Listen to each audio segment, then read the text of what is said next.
Noticias.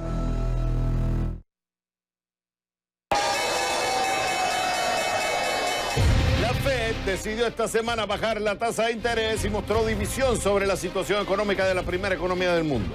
Una división que también está reflejada entre los analistas e inversionistas. Por eso pregunto, ¿la recesión viene o no viene? Lo discutimos.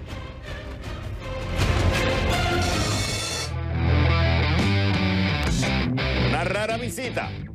Mark Zuckerberg visita Washington y se reúne con críticos buscando cerrar la brecha entre la gigante de las redes sociales y los responsables de hacer leyes que sospechan cada vez más de su dominio y buscan imponer duras regulaciones. Pregunto, ¿Zuckerberg en Washington funcionará la diplomacia personal?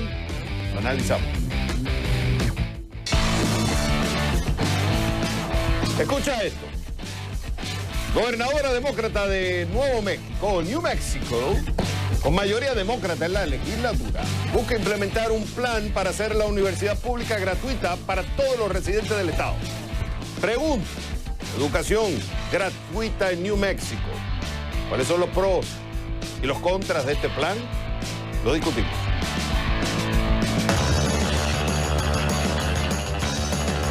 ¿Crees que los peces podrían servir para la defensa de un país?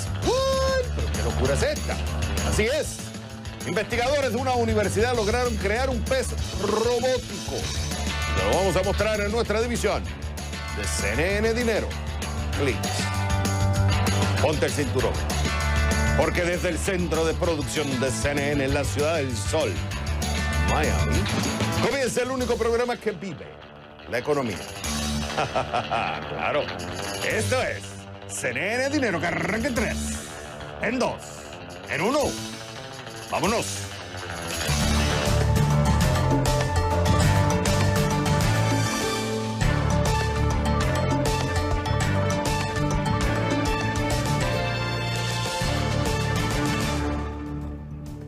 Hola, mi gente, y bienvenidos a CNN Dinero.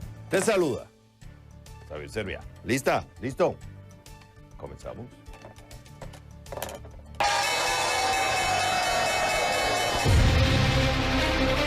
La Fed decidió bajar esta semana la tasa de interés. Claramente mostró una división sobre la situación económica de la primera economía del mundo. Una división que está también reflejada entre los analistas e inversionistas. Pregunto, ¿la recesión viene o no viene? Para eso me voy con Carlos Hassimi, socio presidente de Información y socio fundador de Globista Investment LLC desde Miami. Carlos, como siempre es un gusto tenerte en el programa. Ok, esta semana se bajó la tasa de interés. Pero lo que es interesante que en los votos de 10, 7 estuvieron a favor de que se bajara a 1,75 a 2%, pero hubo 3 que no estuvieron de acuerdo. Y lo interesante es que hay un debate de bajar la tasa de interés, hay que hacerlo porque viene una recesión. Otros dicen, no, bajar la tasa de interés porque todavía hay espacio para crecer. Y otros dicen, bajar la tasa de interés es un peligro porque lo que estás incentivando es un riesgo financiero y se toca la referencia del 2008.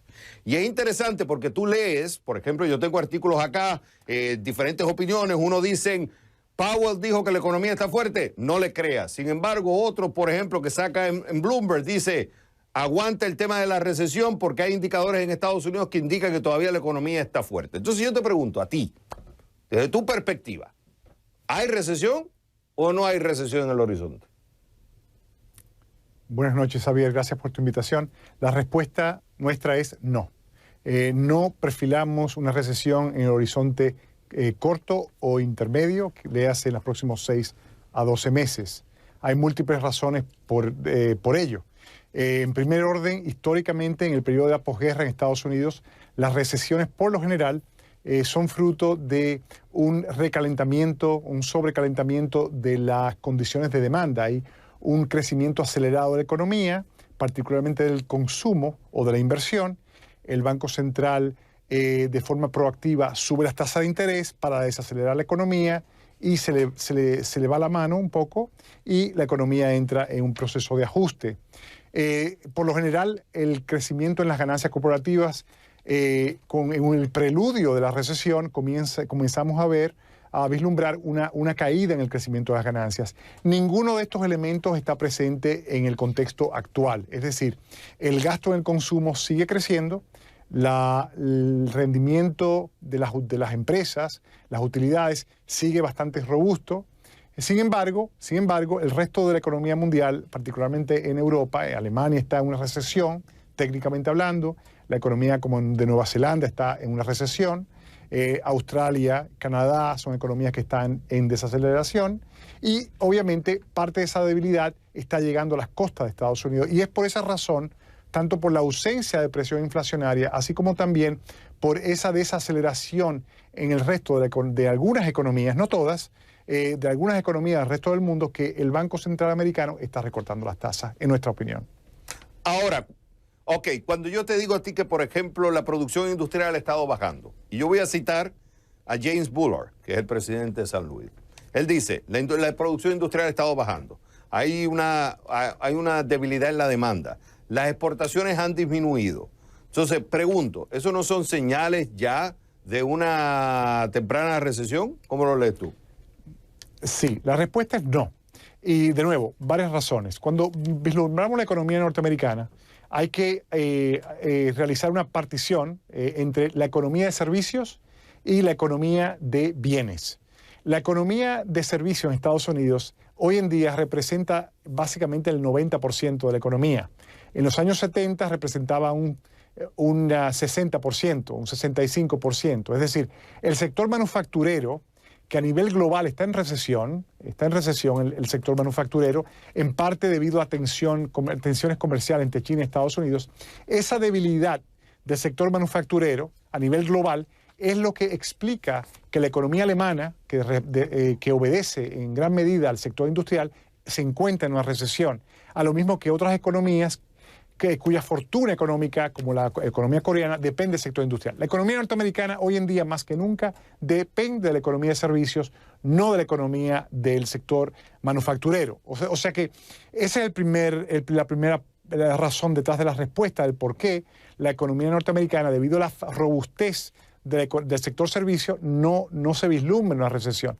El segundo tema, la segunda razón, Xavier, por la cual no esperamos una recesión, es que si bien es claro, queda claro que la economía a nivel global del sector manufacturero se encuentra en gran medida en recesión, esa debilidad del sector manufacturero obedece en gran medida a la tensión política comercial entre Trump y los chinos, que eso obviamente ha contagiado todo el mecanismo del sector manufacturero a nivel global. Y nosotros pensamos que gran parte de esa debilidad ya está descontada en los datos y que estamos comenzando a ver, de hecho estamos viendo en las últimas semanas indicadores, incluso el Philly Fed, el Philadelphia Fed Survey del día de hoy, indicador del sector industrial publicado en Estados Unidos la semana pasada, que están empezando a manifestar cierta recuperación. O sea que esas son un poco, a grosso modo, las razones de por qué no vemos una recesión, tanto por la dominancia del sector servicio, así como también el hecho que las ganancias corporativas de la economía norteamericana distan mucho de lo que veíamos en los periodos previos a una recesión. Carlos, en 30 segundos, hay una división clara. Sabremos los detalles cuando se presenten las minutas en los 20 días después de la reunión. Lo que sí es cierto que han salido varios presidentes, están hablando y están mandando, o sea, de reservas federales regionales, y están mandando mensajes diferentes. Hay una división, hay preocupaciones. ¿Cómo lo lees tú en 20? Sí, mi opinión ha sido, Xavier, que el FED debería recortar tipos de interés en septiembre y en octubre y no más. Y básicamente la reunión de esta semana lo que señaliza es eso, que el mercado no debe de esperar necesariamente que veamos un recorte de tipos de interés más allá de octubre. Y el mercado obviamente no le gustó eso. Yo pienso que eso es lo que se manifiesta se manifestará en las minutas. Dígase que Clarida, el número 2 del FED, y Powell, el presidente de la FED, están a favor de múltiples recortes de tasa de interés y un cierto número de directores de la FED opinan que con un recorte de tipos de interés adicional en octubre es más que suficiente y yo estoy de acuerdo con esa minoría. Difiero de Clarida y Powell. Sí. Él es Carlos Acili, socio presidente de información y socio fundador de Globista Investment. Carlos, como siempre, es un placer tenerte en el programa. Cuando regresemos a CNN, dinero. Oye, es una rara visita. Ya. Mark Zuckerberg se fue a Washington. Se reúne hasta con el presidente y con críticos, legisladores, buscando cerrar la brecha entre el gigante de las redes sociales y los responsables de hacer leyes que sospechan cada vez más de su dominio y buscan imponer duras regulaciones. Pregunto, Zuckerberg en Washington, ¿funcionará la diplomacia personal? Lo vamos a analizar con Jorge Martínez. Él es decano del Máster en Finanzas del EGADE Business School del TEC de Monterrey, en vivo, desde Monterrey, Nuevo León, al volver a The Number One, CNN, dinero.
Una rara visita.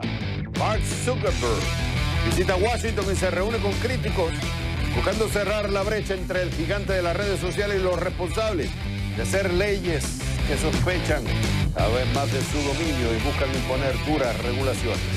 Pregunto, Zuckerberg en Washington, ¿funcionará la diplomacia personal? Para eso me voy con Jorge Martínez. Él es decano del Máster en Finanzas del EGADE Business School del TEC de Monterrey, desde Monterrey, Nuevo León. Jorge, un gusto tenerte en el programa. Digo, le llamo rara porque en realidad no se hizo, o sea, no se publicitó, no fue al público. Incluso tuvo una reunión con el presidente Donald Trump, que tampoco se hizo pública, que iba a esa reunión. Fue a cenar con varios senadores. Lo que es interesante, para poner en contexto, es que en Washington hay una visión bipartidista, tanto demócratas y republicanos, que buscan regular a las grandes. Estamos hablando de las grandes de tech.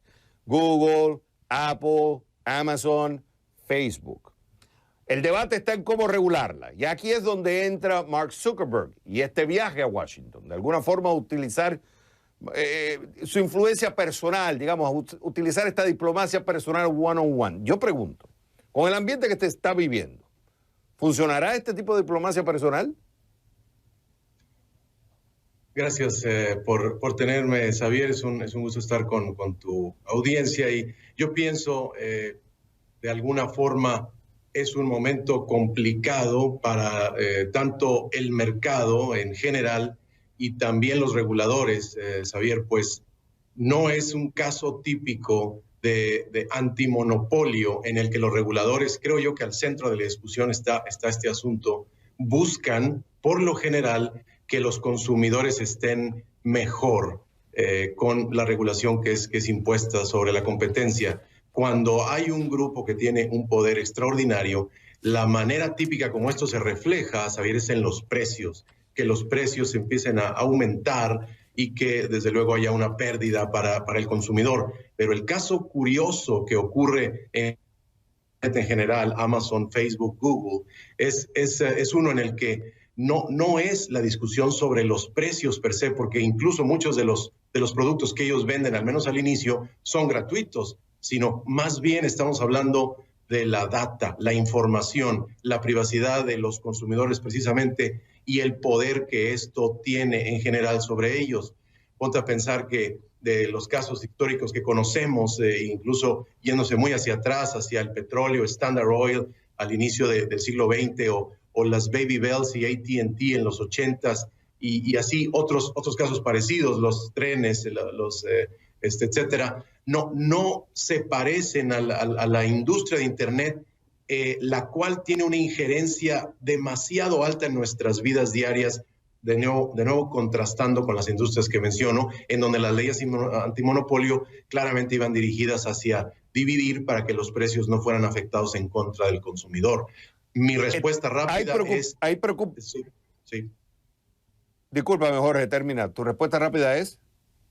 Mi respuesta rápida a tu pregunta es que no será tan fácil. Los republicanos, el equipo de Trump, el señor del Tesoro, Mnuchin, creo que se pronuncia, son más duros que lo que fue el equipo de Obama y Obama mismo contra la Big Tech, como le llaman los fuertes jugadores en Internet, pero me parece que no será sencillo, por lo que mencioné también. No hay una afectación directa sobre los precios, que es lo que los reguladores antimonopolio están buscando detener.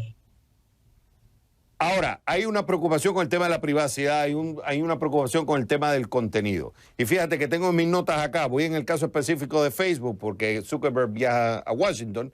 La FTC, que es el Free Trade Commission, o la Comisión Federal de Comercio, la está investigando por el tema de competencia. La FTC también tiene una investigación de Facebook sobre privacidad. Hay fiscales generales de estados también están investigando sobre competencia. El Comité Judicial de la Cámara de Representantes también lo está investigando sobre adquisiciones.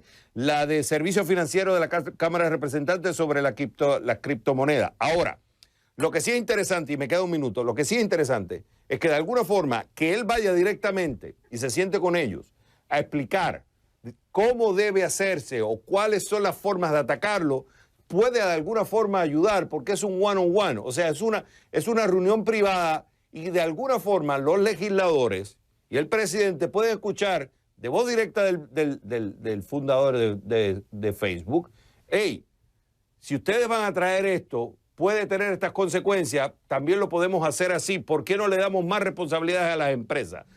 De alguna forma esto puede ayudar a persuadir un poco a Washington. ¿No lo ves así?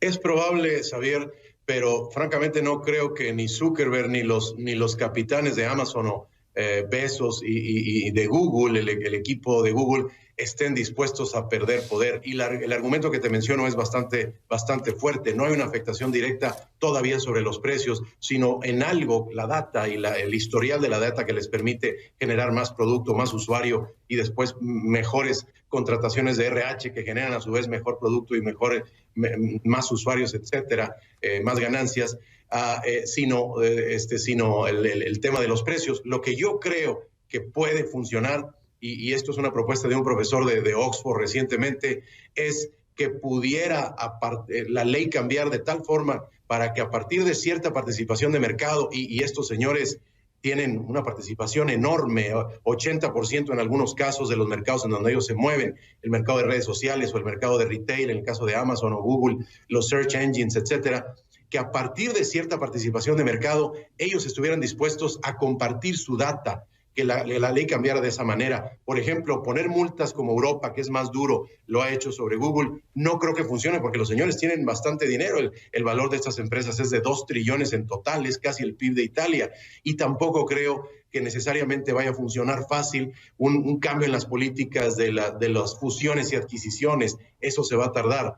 Me parece a mí que los reguladores deberían tratar de lograr que esta propuesta de este profesor pudiera de alguna forma implementarse a partir de cierta participación. Y hay otro problema. Sí, que los y hay otro problema, Jorge. Sí. Y hay otro problema, Jorge, que hay división incluso dentro de Washington. Hay reportes que marcan donde quién debe es el que debe legislar o debe regular. Está el Departamento de Justicia versus la Comisión Federal de Comercio. Hay divisiones dentro del Congreso, y ahí es donde viene el problema. ¿Cómo atacar el problema? Lo cual eso puede beneficiar también a las empresas. Él es Jorge Martínez, decano del Máster en Finanzas de la EJADE Business School del TEC de Monterrey. Jorge, fue un gusto haberte tenido en el programa. Cuando regresemos a CNN Dinero. Escucha esto. Una gobernadora demócrata de Nuevo México, New Mexico, con mayoría demócrata también en la legislatura, está buscando implementar un plan para hacer la universidad pública gratuita para todos los residentes del estado. Pregunto, la educación gratuita en New Mexico, ¿cuáles serían estos pros y contras de este plan? Vamos a discutir con María Lorca Susino, profesora de Economía de la Universidad de Miami, al volver a The Number One. CNN, dinero.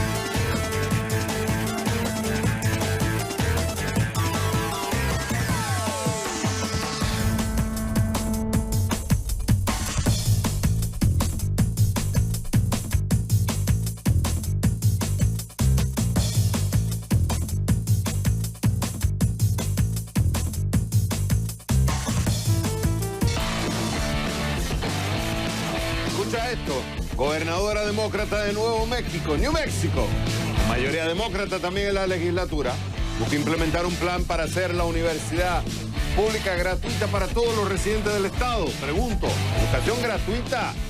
¿Cuáles son los pros y los contras de este plan? Para eso me voy con María Lorca Susino, profesora de Economía de la Universidad de Miami. María Lorca, como siempre, un gusto tenerte en el programa. Aquí lo presenta la gobernadora y este es el press release.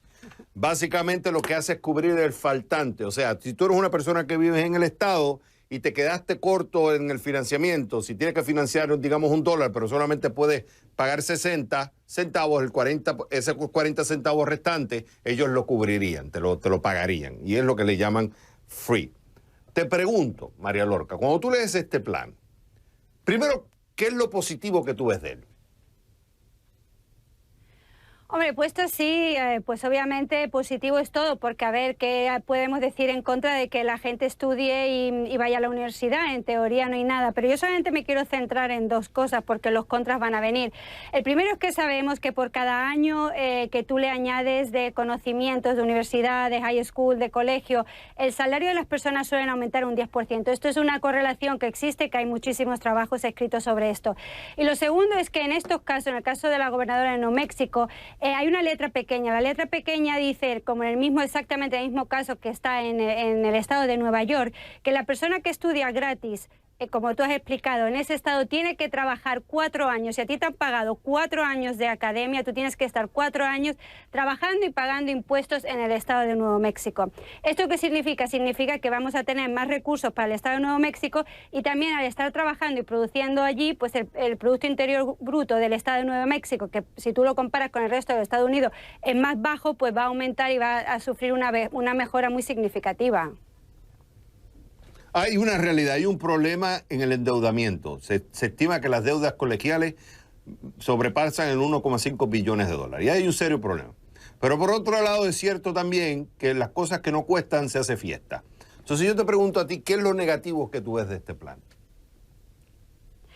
Hombre, lo negativo que tiene este plan es lo que tú dices. Básicamente es que si vemos que hay, como ha pasado en el caso de Nueva York, donde es básicamente gratis para estudiar en SUNY, en CUNY, en la Universidad de SUNY, CUNY, lo que estamos viendo son dos cosas. Que hay una masiva, digamos, movimiento de estudiantes que quieren estudiar gratis bajo estos requisitos que tú has planteado. Por lo tanto, las universidades se convierten en masivas, se convierten en universidades que no tienen los recursos en un momento como estamos en el siglo XXI, en el que se piden trabajadores que estén, digamos, con un capital humano muy específico. Están en esta universidad dando capital humano muy genérico, simplemente dan un título. Entonces lo que estamos viendo es que el valor de ese título en el mercado laboral, que es donde el título luego se va a cotizar, porque estamos hablando en estos términos, no va a tener el valor, digamos, del precio que se ha pagado aunque sea nulo. ¿Okay? Entonces ese es el mayor problema que estamos viendo, el valor del título después de 4 años.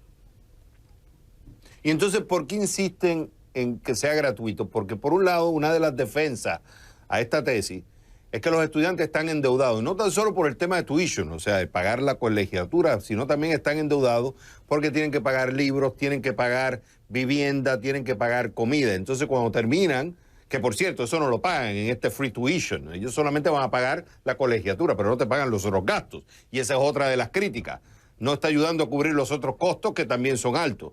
Entonces, ¿por qué insistir en lo gratis? Cuando no es Bueno, gratis, porque nada es gratis en la economía.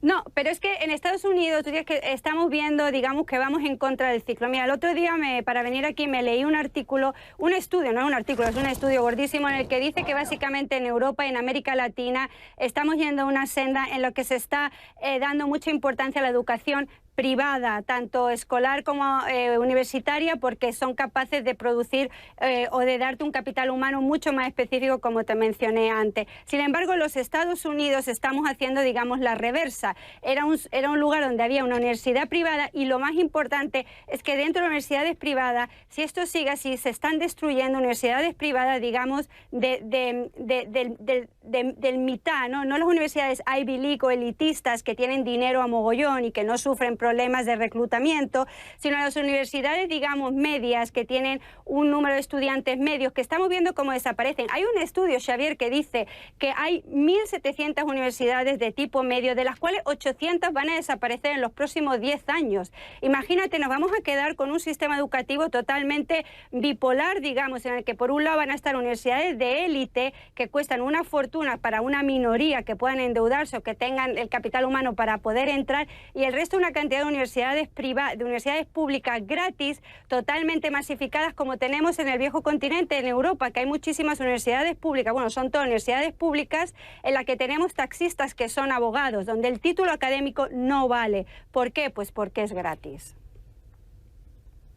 María Lorca, esto es una discusión que vamos a seguir teniendo, ¿sabes por qué? Porque esto va a ser un tema de campaña, especialmente atacar un problema que tienen los millennials, que están endeudados, pero los políticos tratando de buscar una solución puede ser para buscar un voto. Por eso es un tema fascinante y que tenemos que seguir discutiendo. Ella es María Lorca Susino, profesora de Economía en la Universidad de Miami. Como siempre, María Lorca, es un gusto y un placer tenerte en el programa. Cuando regresemos a CNN Dinero, ¿sabías que el mercado laboral en Estados Unidos es uno de los más fuertes en décadas, con los niveles de desempleo tocando bajos niveles históricos? Pero esto pudiera estar teniendo un efecto contraproducente. ¿Cuál? Eso te lo cuento al volver a The Number One, CNN Dinero.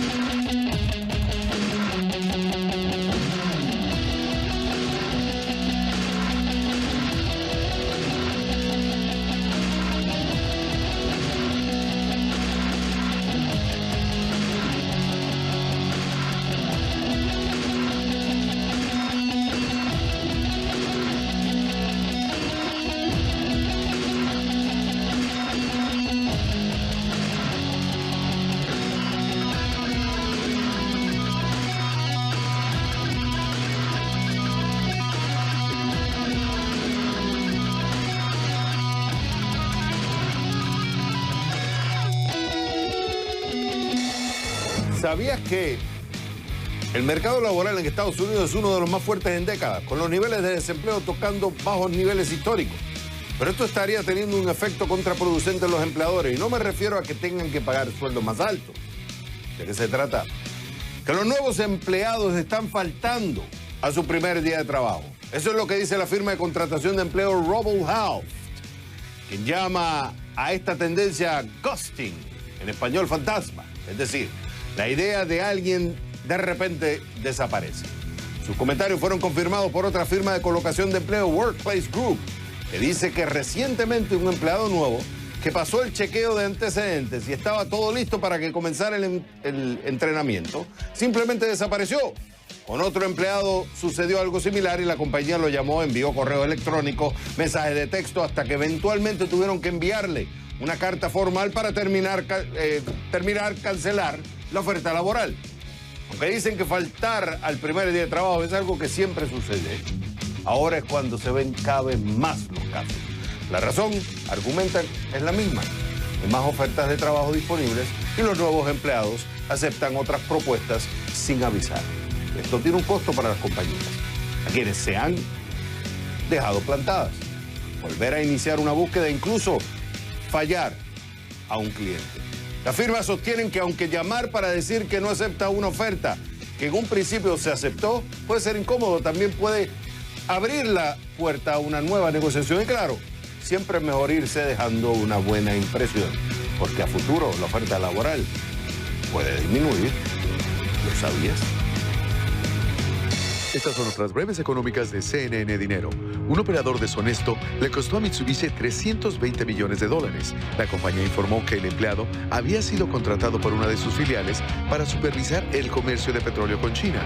Realizó una serie de intercambios no autorizados a partir de enero de este año, manipulando los sistemas de gestión de riesgo para que las transacciones pareciesen legítimas. Pero las pérdidas se acumularon después de que los precios del crudo empezaron a caer bruscamente en julio. Colt dejará de fabricar rifles AR-15. Es porque disminuyó la demanda de armas semiautomáticas de alta potencia y hay demasiado stock en estas armas en el mercado minorista para justificar su producción. Colt seguirá fabricando otras armas de consumo, incluidas pistolas y revólveres. La empresa de fabricación de armas reafirmó que su negocio se mantiene saludable, impulsando por sus numerosos contratos militares y policiales. El Gran Jurado Federal acusa al mecánico de American Airlines detenido de intentar sabotear un vuelo. Para la justicia, Ahmed Alani quiso dañar el sistema de módulos de datos aéreos de un avión, centro operativo que informa la velocidad, inclinación y otros datos críticos. No se han presentado cargos relacionados con el terrorismo. El mecánico permanece detenido y se le ha negado la fianza. El secretario interino de Estados Unidos, Kevin McClennan, se centró en las amenazas actuales del terrorismo extranjero y se enfocó en los desafíos internos, particularmente en el supremacismo blanco, al que llamó una de las ideologías más potentes que impulsan actos de violencia en territorio estadounidense. Señaló los ataques en Poway, El Paso, Pittsburgh y Charleston. Esas fueron otras breves económicas de CNN Dinero.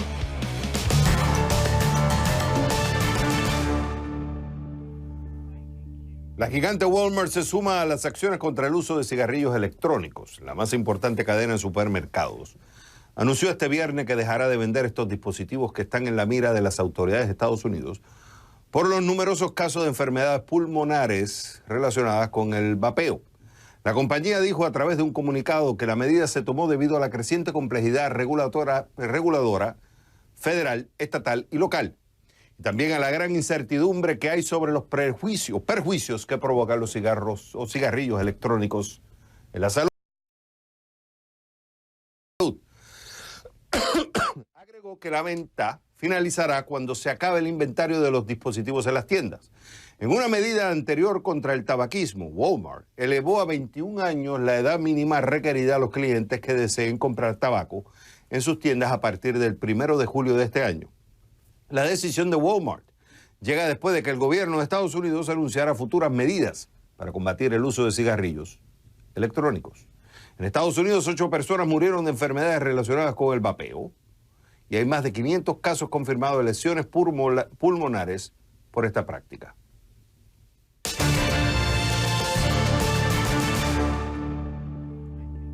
El presidente de la Fed de Boston lanzó una advertencia este viernes que dijo que los espacios de trabajo compartidos podrían suponer un riesgo para la estabilidad financiera del mercado inmobiliario y comercial.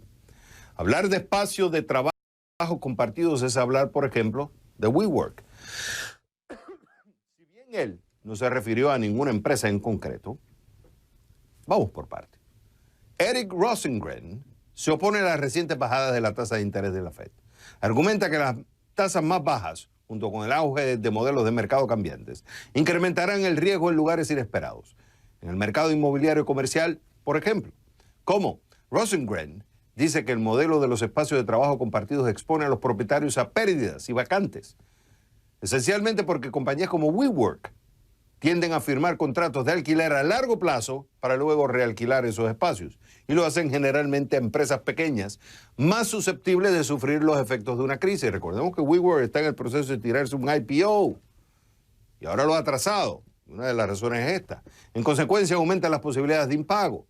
Pero las empresas como WeWork se blindan, recurren a entidades con fines especiales para suscribir contratos que las protegen ante la bancarrota y los libera de los contratos poco rentables. Este modelo de arrendamiento está en auge y tiene sentido que la advertencia del presidente de la Fed de Boston llegue la misma semana en que la matriz de WeWork, The We Company, pospuso su oferta pública inicial, o IPO en inglés, tras acumular pérdidas asombrosas.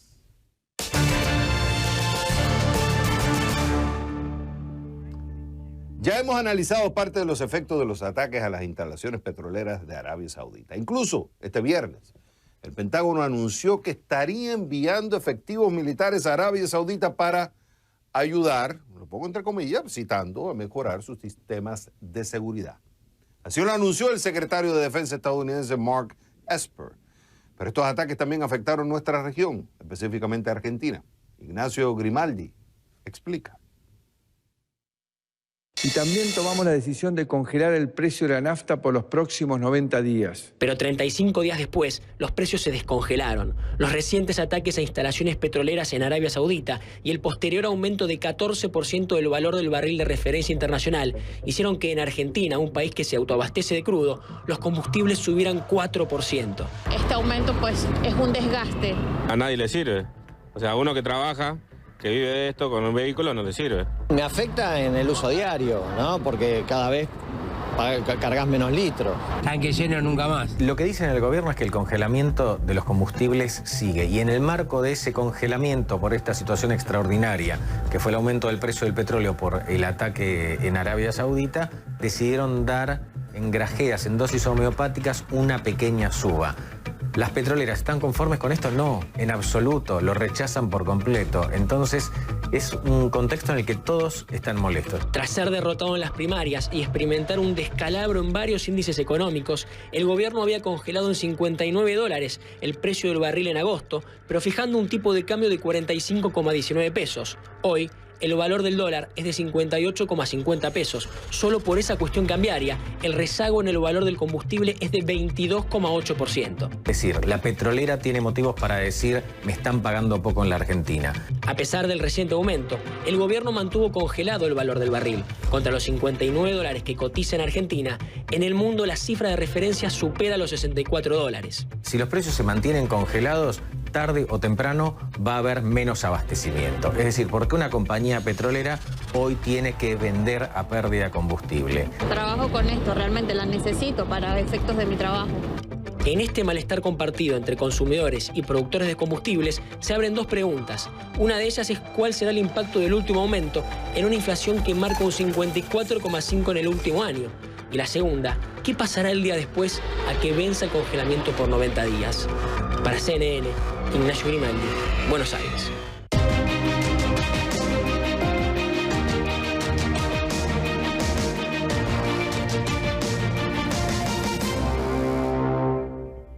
La reunión anual de países integrantes del órgano de Naciones Unidas dará inicio la próxima semana y uno de los tantos temas, y un tema clave, será el cambio climático. Desde Londres a Lisboa y desde Perth a París, activistas tomaron parte de una huelga mundial general para exigir acción de parte de los líderes. Nina Dos Santos nos explica más sobre este Día Mundial de Acción.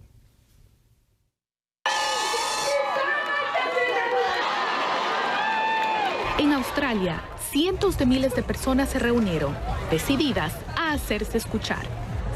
Pareciera ser que los únicos que están del lado equivocado de la historia en este problema es nuestro gobierno. Un mensaje de enojo, desesperación, pero también de esperanza.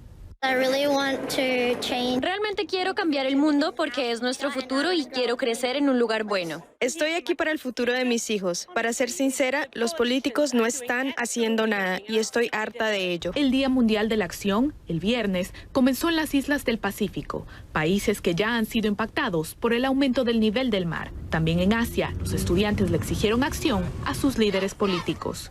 Nuestra educación no será importante si ya no tenemos una vida por la cual vivir. Fue un llamado a la acción que resonó en todo el mundo. En las Filipinas, en la India y en África.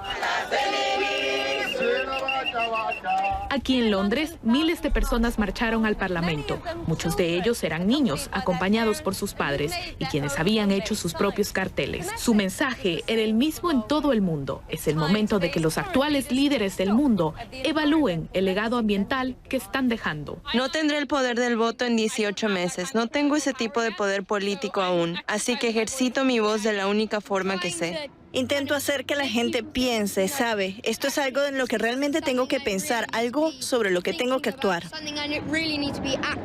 La temática fue la misma de parte de manifestantes en la capital francesa. Y también en Alemania, en donde los activistas cerraron calles. Mucha gente apoya el movimiento, pero queremos ir un paso más lejos porque los políticos deciden sobre nuestro futuro. Exigimos de manera urgente que algo ocurra. Hace un año, en Suecia, Greta Thunberg inició una huelga escolar semanal por el clima. Hoy, en esas mismas calles, miles de estudiantes se reunieron. Mientras que ella recorre el mundo abogando por el cambio, un tributo al poder de un individuo demasiado joven para votar, pero con suficiente influencia para hacer que los líderes del mundo escuchen. Nina Dos Santos, CNN, Londres. Cuando regresemos a CNN Dinero, ¿cree que los peces podrían servir para la defensa de un país? ¿What? Así es. Investigadores de una universidad lograron crear un pez robótico. Lo vamos a mostrar en nuestra división de CNN Dinero Clicks. Al volver a The Number One, CNN Dinero. Ahora, ¿por qué no echamos un vistazo a algunos de los índices accionarios y de monedas al cierre? Come on, baby. Let's go.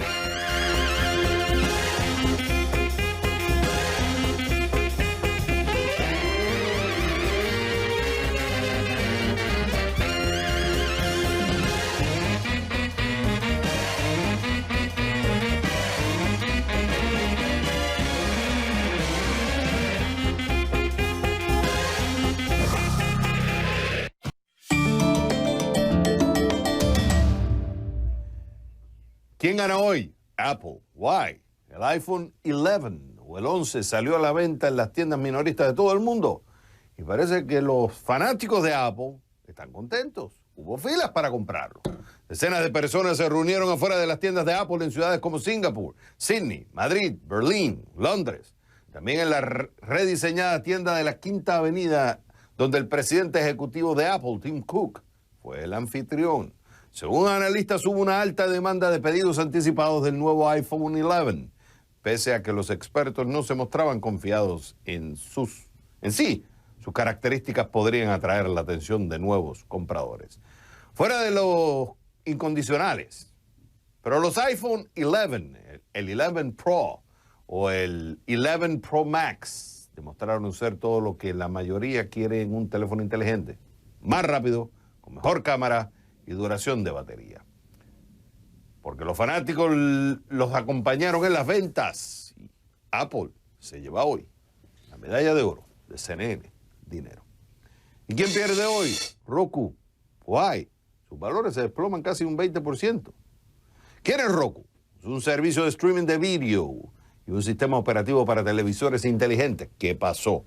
A los accionistas no les gustaron varias noticias que no tienen que ver con el desempeño de la compañía y sus ventas. Por un lado, Comcast anunció que ofrecería una caja de transmisión gratuita, Xfinity Flex, a sus suscriptores que solo usan Internet.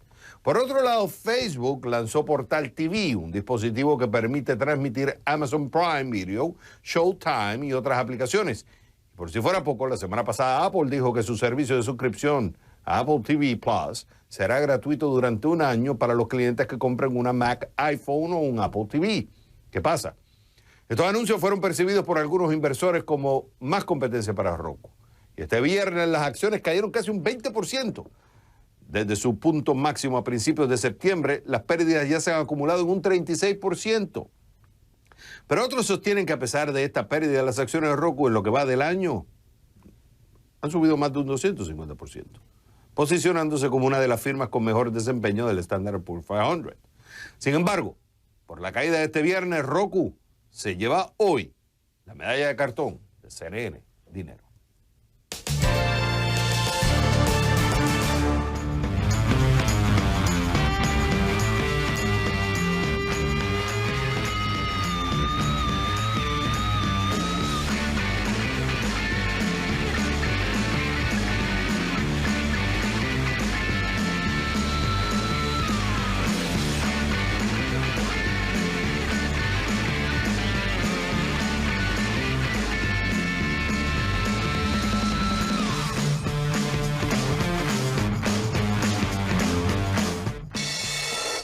¿Crees que los peces podrían servir para la defensa de un país?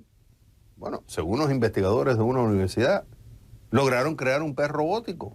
Míralo, en nuestra división de CNN Dinero. Clics.